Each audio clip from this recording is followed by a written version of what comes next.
Donc, on repart. Alors, on était sur effectivement les effectifs de la fonction publique qui font partie des éléments de bilan qui commencent un petit peu à sortir. Ça rend les choses intéressantes.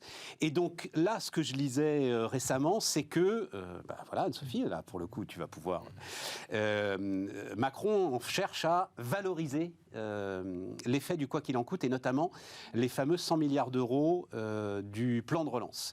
Et donc, depuis quelques semaines, la majorité cherche à montrer que les réformes lancées entre 2017 et 2020, aussi bien donc que les dépenses massives engagées depuis le début de la crise sanitaire, ont changé le profil économique du pays, au point que notre économie va sans doute sortir renforcée de cette crise, a dit le rapporteur général du budget à l'Assemblée nationale.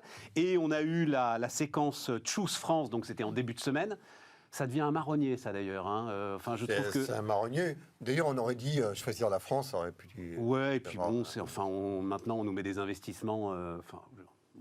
qui sont quand même assez limités, non, c'est vrai, assez peu spectaculaires. Toutes les PME du pays, les millions de PME qui entendent Choose France, je suis pas sûr que ça leur parle énormément. Et puis le gars qui nous construit 2 usines de recyclage du plastique, je suis pas sûr que ce soit non plus ce qui va construire l'économie du 21e siècle. C'est dur, oui, parce que si important. on n'avait rien, et on est parti quand même au niveau des investissements directs étrangers, on a quand même de très bons scores, donc on pourrait le saluer et fier de la performance française.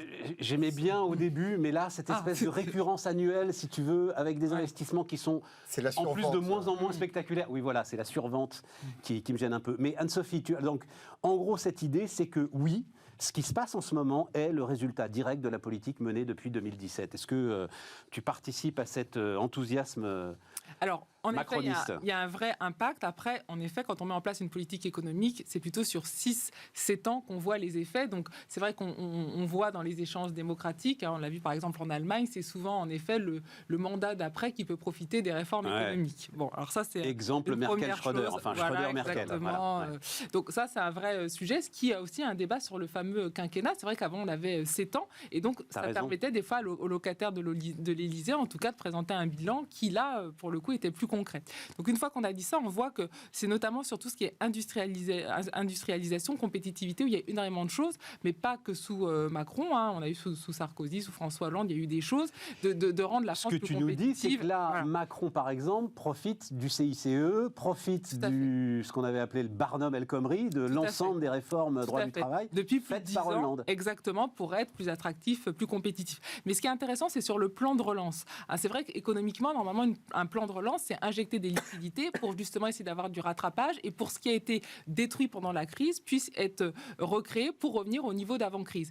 Donc c'était un peu tout ce qu'on avait dans la théorie keynésienne classique de la relance. Là, l'idée de la relance avec les transitions et les révolutions, c'est que cette relance doit modifier les structures économiques du pays. Donc c'est beaucoup plus intéressant et nouveau par rapport à ce qu'on attendait dans le plan de relance d'avant. Dans un domaine et dans un moment, on n'a jamais eu autant de liquidités. Qu'est-ce qu'on fait et comment on transforme? Alors, vous allez me dire, c'est encore trop tôt économiquement pour le quantifier, mais quand même, on voit des choses. Mais non, je te pose la question. Voilà. Je te dis rien du tout, moi je te pose la question.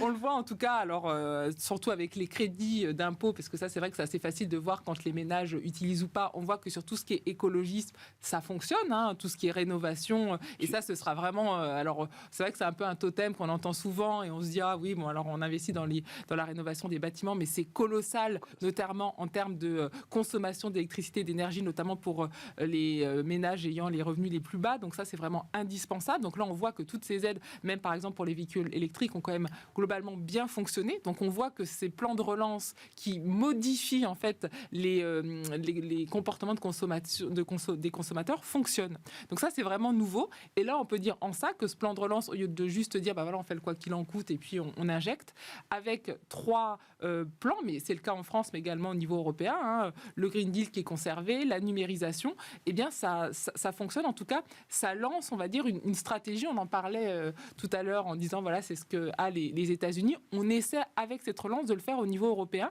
et on peut dire qu'il y a eu des effets. En effet, le président Macron a bénéficié de ce qui a été fait avant, mais il a continué sur cette voie et il a eu, à mon sens, une bonne utilisation des 100 milliards et du plan de relance.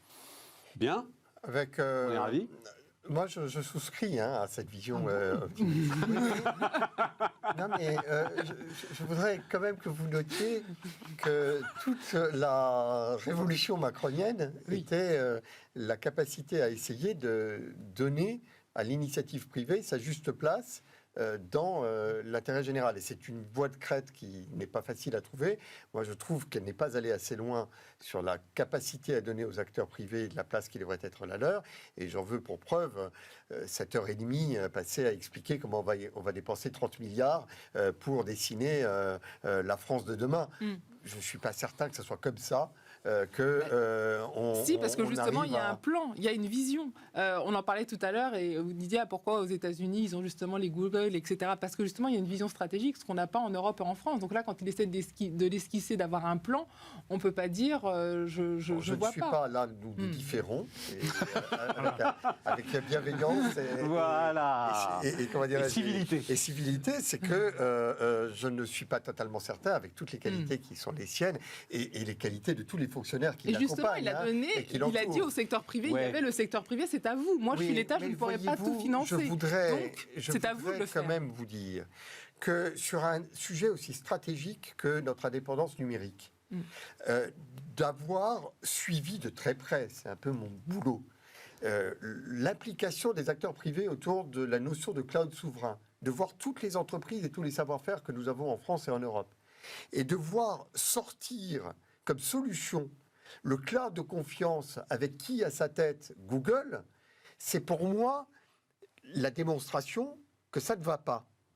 Que ça ne va pas Alors, du tout. Tu me permets juste de rétablir un tout petit peu de faits, puisqu'il se trouve qu'on en a parlé avant-hier avec Guy Mamoumani, vice-président du groupe Open, etc. Alors, c'est Thales qui est à la tête, et c'est une licence Google. Il n'y a pas Google dans le système, ce que j'ai appris grâce à Guy. Tu comprends? On a dit c'est une alliance Google-Thales. Je parle sous ton contrôle, Nicolas, si tu as regardé ça. Mais en fait, Thales opère avec des licences Google, mais il n'y a pas de contrôle direct de Google. Voilà un peu le sujet. Google acceptant ce partage des tâches, ce qui permet de sortir du Cloud Act, ce qui est la clé évidemment très très importante de l'ensemble de cette histoire. Avec cette solution qui a ses vertus, est-ce que tu imagines toutes les PME, toutes les startups, toutes les compétences, les savoir-faire français qui auraient pu construire une réponse alternative, ce qu'ils voient leur passer sous le nez, je sais bien, en termes de capacité à exister, à grandir, à bâtir une alternative et à bâtir une indépendance pour demain. C'est-à-dire qu'avec ce système-là, on reste en dépendance par rapport à un acteur américain et on ne donne pas sa chance à tout cet écosystème qui effectivement est souverain et qui pourrait demain dire on peut se passer de Google. Donc, le sujet, Léonidas, c'est un sujet... Alors, pardon de parler de ça, mais c'est vrai que c'est très, très intéressant. C'est un très bon exemple. Mais ce qui se passe, c'est que c'est maintenant que ça se joue. Tu comprends? Mais on a c'est pas dans... Non, tu les as pas aujourd'hui. Non, tu les as pas aujourd'hui. Simplement, et aujourd'hui, tu as on les a dans 6 Tu as de grandes entreprises qui ont des enjeux stratégiques et qui doivent trouver des solutions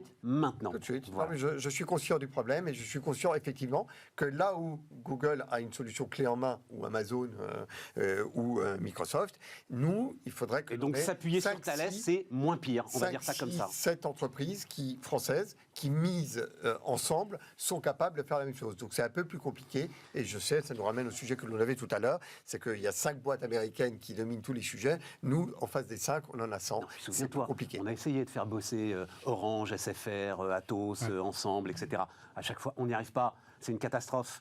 Ils se regardent en chien de faïence. Ils se piquent même tous les éléments concurrentiels qui peuvent se piquer. Donc voilà, à un moment, il faut faire contre... C'est aussi inefficace que dans la fonction publique. Mais la capacité des grandes entreprises à produire de la bureaucratie n'a rien à envier à la fonction publique.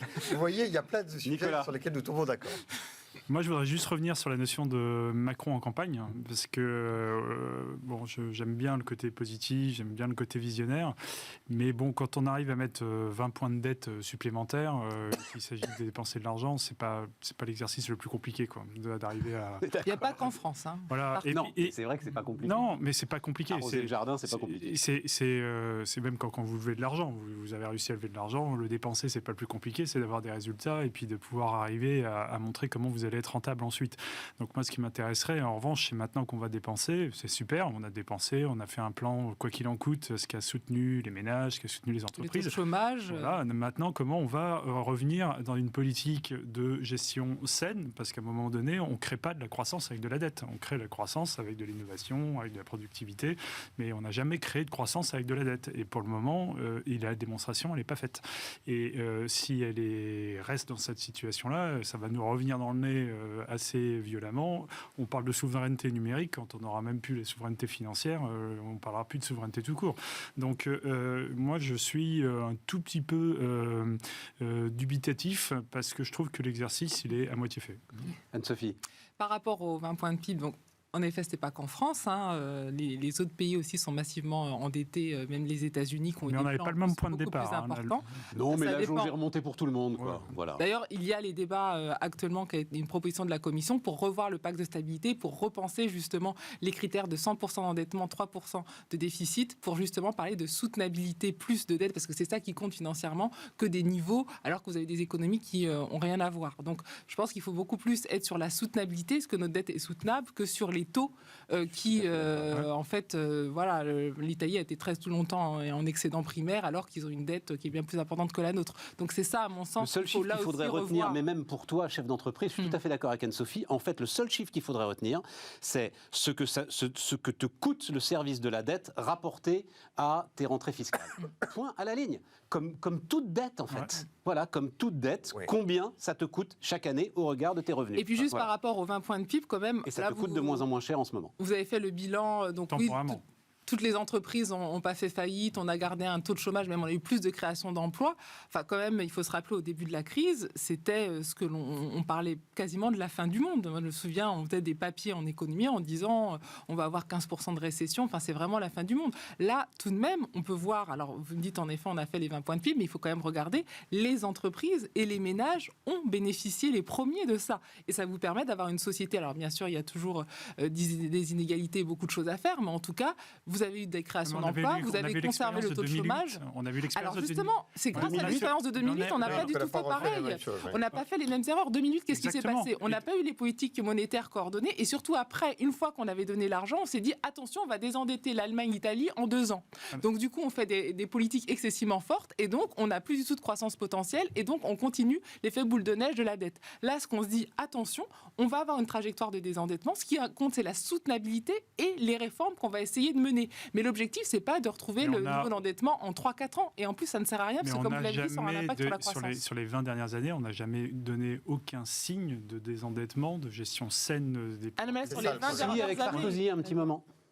Quand tu regardes la courbe, Sarkozy arrive à la faire baisser. Les 10 dernières années, c'était depuis Sarkozy. Donc moi, je suis pas de notion droite-gauche ou quoi que ce soit. Je dis juste qu'il faut une gestion saine, et que aujourd'hui on a dépensé. Il fallait le dépenser, c'est très bien. Non, mais je suis assez d'accord. Non, mais attends, Nicolas, la gestion saine, c'est pas... Alors là, mais la gestion saine... Je vais soutenir Anne-Sophie à fond. Ta gestion saine, c'est pas un niveau de dette, ça n'a aucun sens. Je suis pas d'accord avec ce point. C'est, encore une fois, c'est le service de la dette rapporté à tes recettes. Je suis pas d'accord avec ça.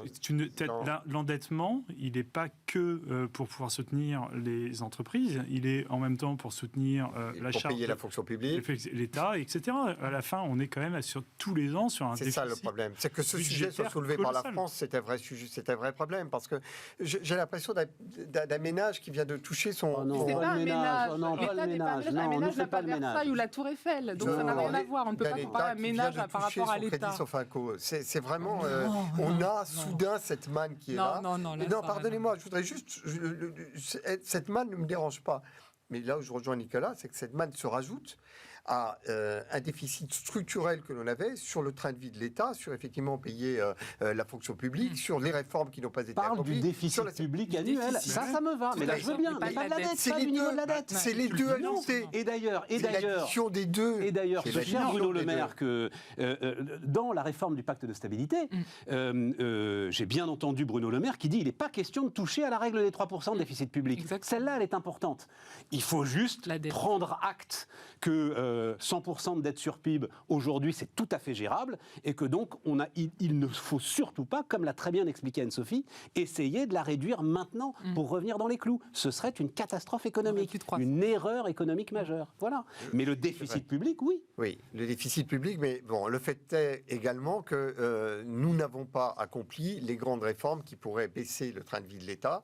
Et le télescopage, l'addition des deux, la masse de dette levée pour toutes ces politiques de relance additionnées au déficit structurel, je trouve que c'est effectivement un cocktail absolument explosif. Et je pense que nous serions infiniment plus crédibles pour soulever ce point sur la dette si nous avions démontré à nos partenaires européens que nous étions capables de maîtriser nos dépenses publiques, et nous ne le faisons pas. Ça, c'est vrai. Et ce mix-là, je pense qu'il fragilise énormément la confiance que l'on accorde à la France, et du coup, la question du taux d'intérêt qui est accordé globalement à la zone euro. C'est-à-dire que là où tu as raison, c'est que vu les taux d'intérêt, tout va bien, mais si cette confiance venait à se riper, là, à ce moment-là, les taux remonteraient, et là, nous serions vraiment extrêmement vulnérables. Ça fait 40 ans qu'ils baissent les taux. 40 ans. 40 ans, même plus. Oui, voilà. Donc, oui, Nicolas. Oui, non, mais je voulais revenir sur cette notion de manne. Et cette manne, elle devait, comme pour les travaux dans un immeuble, financer du structurel. Et du structurel pour pouvoir redevenir compétitif. Là, on continue à financer des charges. Et c'est le déficit public, il va continuer à être financé par la dette. Et ça, c'est pas entendable.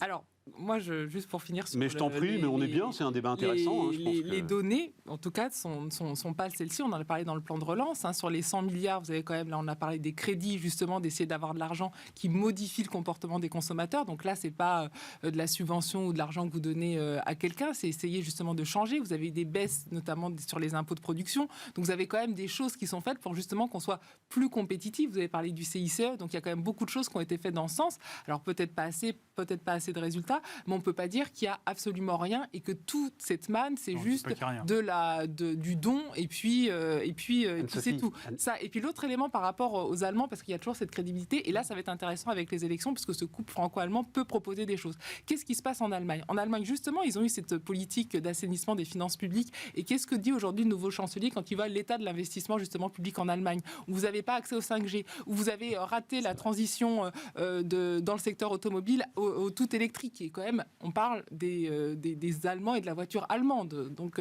là, aujourd'hui, c'est les Japonais et donc c'est Tesla. Vous voyez dans énormément de domaines les problèmes sur le marché du travail, parce qu'avec le vieillissement de la population, ça va être catastrophique pour eux. Donc ils vont devoir avoir accès à l'immigration, en effet, de travail pour pouvoir garder un certain niveau de gain de productivité. Et donc, qu'est-ce que dit le chancelier ? Il dit, attention, il va falloir dépenser, mais en effet, faire des investissements productifs pour être dans cette transition. Parce que ça sert à quoi d'avoir 20% de dette sur PIB si vous avez loupé la révolution numérique, démographique et verte ? Bah oui, vous avez 20% de dette sur PIB, mais ça sert à rien. Juste un mot, Anne-Sophie, quand même, ce qui nous permettra de rappeler cette petite histoire autour d'EDF.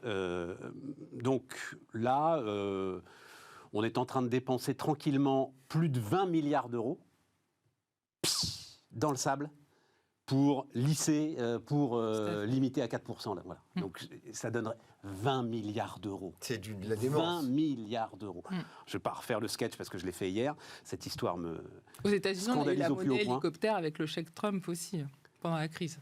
Non, mais 20 milliards. 20 milliards. Ça sert à rien. Non, mais tu disais, tu comprends, c'est de l'argent qu'on utilise. Et c'est vrai que moi, j'ai énormément d'exemples.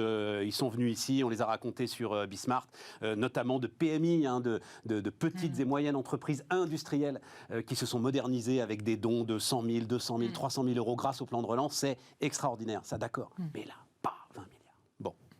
Voilà. Non, mais ça veut dire. Ça fait totalement écho à ce que l'on disait tout à l'heure. C'est qu'à un moment donné, si le spectacle que l'on donne, c'est il n'y a pas de limite. Exact. Ça, c'est véritablement totalement délétère par rapport à un partenaire que nous avons au sein de l'Union européenne. Et je crois que ça fragilise à la fois la position de la France et l'ensemble européen. Quand vous dites qu'il n'y a pas de limite, aujourd'hui le gouvernement dit qu'il n'y a pas de limite, le déficit va courir, tout va courir. Il dit bien évidemment, enfin même le Haut Conseil des finances publiques a expliqué qu'il y aurait une trajectoire de désendettement. Donc il y a des limites. Soyons c'est pas factuels, on va continuer. Pardonnez-moi, mais les discours, je les entends et on a l'expérience des discours. Lorsque 20 milliards sont dépensés en quelques jours de cette manière-là, en pure perte, enfin en tous les cas c'est une gabegie. Lorsqu'on peut faire de la gabegie de 20 milliards, je pense que... On a perdu les repères. Oui. On a perdu les repères. Et puis Tu les crois ordres de pas ça, grandeur. Anne-Sophie? C'est-à-dire, on est dans une telle... C'est Erwan Tison qui nous a dit ça cette semaine, j'ai trouvé ça brillant. C'est-à-dire qu'on est dans une telle démesure, Oui, c'est effectivement, qui était nécessaire, que là, on a perdu les repères, et on le voit dans la campagne présidentielle, en fait. Et Mais si... les chiffres n'ont plus de sens. Voilà. 30 milliards pour les 30 Tu prochaines crois pas qu'il y a années. quelque chose, il y a un sujet La là-dessus, France Anne-Sophie? 2030, 30 milliards dépensés en une heure et demie, et là, 20 milliards dépensés en 4 jours. Enfin, plus rien n'a de sens dans tout ça. Alors, Et donc, il faut on peut quand même dire, le attends, rappeler. Donc, en effet, sur l'efficacité, là, il y a un vrai sujet. Et de toute façon, on ne pourra pas continuer à faire ça parce qu'on aura ces problèmes d'énergie qui vont continuer avec la transition. Mais le problème, c'est qu'en effet, là, on touche un problème politique-social qui est comment les personnes s'approprient ces hausses qu'on va avoir sur l'énergie. En effet, pour le pouvoir politique, c'est pas du tout évident de traiter ça. Et le problème, c'est que c'est le début. Donc, si en effet, ils ne traitent pas le problème plus globalement, en effet, par l'emploi, etc., l'innovation, les salaires, comme vous l'avez dit, très justement, on ne pourra pas faire des chèques comme ça tous les mois pour combler les hausses des prix de l'énergie. Ah, ça fait quelques mois quand même que Qu'on fait l'argent beaucoup de magique chèques, hein. tourne. Ouais. Ouais, non, et Mais je crois qu'on est tous situation perdus, y compris exceptionnelle. les candidats à la présidentielle, quoi. Ce qui peut-être fait, bon, là, on en a beaucoup parlé, vous avez vu le cercle des économistes, là, qui dit il n'y a pas assez d'économies dans la campagne, mais c'est vrai que c'est peut-être parce qu'on n'a plus de repères, quoi. Et que... Il y a un chiffre que j'ai entendu cette semaine là, le Ségur, c'est 8 milliards pour restructurer l'hôpital. Les tests du mois de décembre, c'est 1,5 milliard. Ouais, Vraiment, absolument. oui. En l'espace de 6 mois, on a cramé le Ségur. Ouais. Alors, je dis Oui, pas mais qu'il c'est faut pas une les faire. situation qui est exceptionnelle. Là, Oui, il mais il y a fallait, sinon les gens n'allaient pas se faire tester. Enfin, le problème, c'est que Mais ils il étaient faut pas censés se être baser vaccinés, que c'est un sur autre sujet. le c'est juste volume. les Il y a ordres de quoi grandeur. de l'autre côté? C'est ça qu'il faut regarder. C'est juste ces Coûts, ordres de grandeur. Non, mais c'est conséquences. des ordres de grandeur, Anne-Sophie, c'est ça. C'est-à-dire qu'effectivement, Pardonnez-moi, on perd de repères. monsieur. Un mot, attends, parce que je voudrais... Vas-y, mais... À un moment Oui, donné, on va c'est finir pas une là-dessus. question, il ne s'agit pas de mettre en cause les uns aux autres. Je ne suis pas du tout certain que quiconque serait capable de faire mieux. Je pense qu'il y a quelque chose qui est nécessaire dans la relation entre l'État et la nation, qui est quand même j'ai rien d'autre que la représentation de la nation, c'est que cette responsabilité, cette maîtrise, elle soit partagée, que l'on ait effectivement des repères, que chacun les ait à l'esprit. Or, on a le sentiment, et surtout dans cette période de campagne, on dirait que... il faudrait qu'on montre tous les jours qu'on est capable de dépenser sans limite. Je pense que c'est effrayant et que ça dénature quelque chose dans la conscience des citoyens et de la démocratie dans son ensemble. Je crois que c'est très important qu'on se ressaisisse sur ce point. Bien. Et même vis-à-vis de nos partenaires européens, surtout quand on assume la présidence de l'Europe. Non, c'est pas sans gravité. Non, c'est pas sans gravité, mais là, c'est la situation complexe de ce genre d'émission, c'est qu'il reste une petite minute et c'est difficile de redémarrer. On va pas redémarrer un sujet. C'est pas la avec gravité. cette Et petite en minute. effet, je pense qu'avec cette crise, tout à fait, on annonce des milliards tous les jours. Donc, même quand on a ces problématiques en tant qu'économiste sur la dette, c'est vrai qu'on est à de tels niveaux que c'est même plus. Mais le problème, à mon sens, c'est que le challenge et le défi de demain, alors bien sûr, il y a ces problèmes d'endettement, mais ça va être où vous investissez et dans quoi. Et en fait, c'est ça le vrai challenge. Et même l'Allemagne s'en rend compte. C'est-à-dire que, bien évidemment, c'est très important d'avoir des finances publiques soutenables pour les problèmes de financement sur les marchés. Bon, là, pour l'instant, tout le monde est surendetté de toute façon. Donc, je dirais que tout le monde se tient un petit peu. En effet, chaque État va devoir après se désendetter. Et là, on va regarder, les marchés vont être attentifs. Donc là, tout à fait. Mais vous voyez que ce qui compte, ça va être votre trajectoire et qu'est-ce que vous offrez comme scénario. C'est-à-dire, vous vous désendettez, vous gardez la croissance et vous investissez surtout dans quoi et où.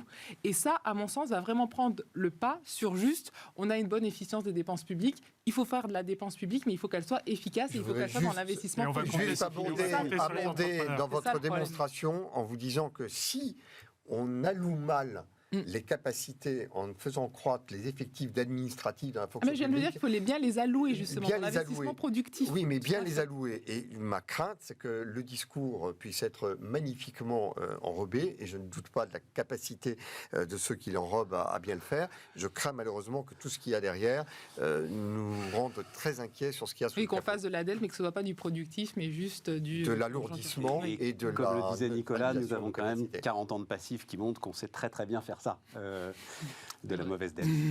Les amis, merci à vous, merci de nous avoir suivis. On se retrouve lundi pour de nouveaux débats et évidemment demain, Aurélie Planex.